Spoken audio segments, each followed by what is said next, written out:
আসসালামু আলাইকুম। তো পারিবারিক খামার একটি অর্থনৈতিক প্রতিষ্ঠান।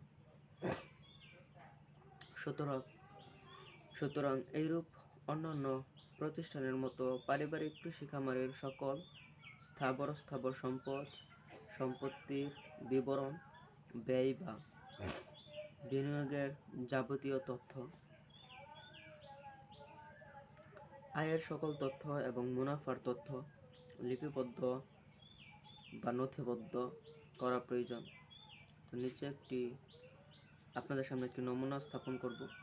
পারিবারিক খামার, এখানে লিখবেন আপনার পারিবারিক খামারের একটি নাম, তো মালিকের নাম লিখবেন, আপনার নাম লিখবেন কিংবা আপনার বাবার নাম, ঠিকানা লিখবেন গ্রাম, মৌজা,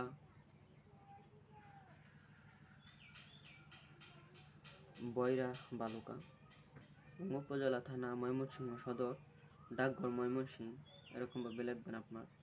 এবং পারিবারিক খামারের মোট জমির পরিমাণ কত?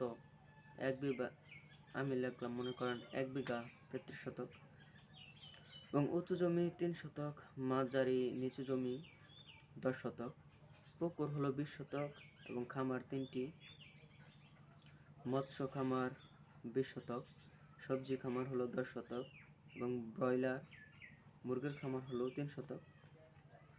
তো পারিবারিকভাবে ব্রয়লার ও লেয়ার মুরগি পালন করলে নিজেদের খাবার, মাংস ও ডিমের চাহিদা মেটে। তাছাড়া ব্রয়লার ও খাবার ডিম বাজারে বিক্রি করে বাড়তি আয় করা সম্ভব।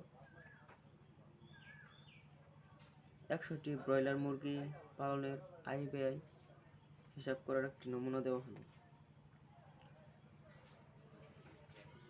তো আজকে এই পর্যন্তই, দেখা হবে নতুন কোনো ভিডিওতে। ধন্যবাদ।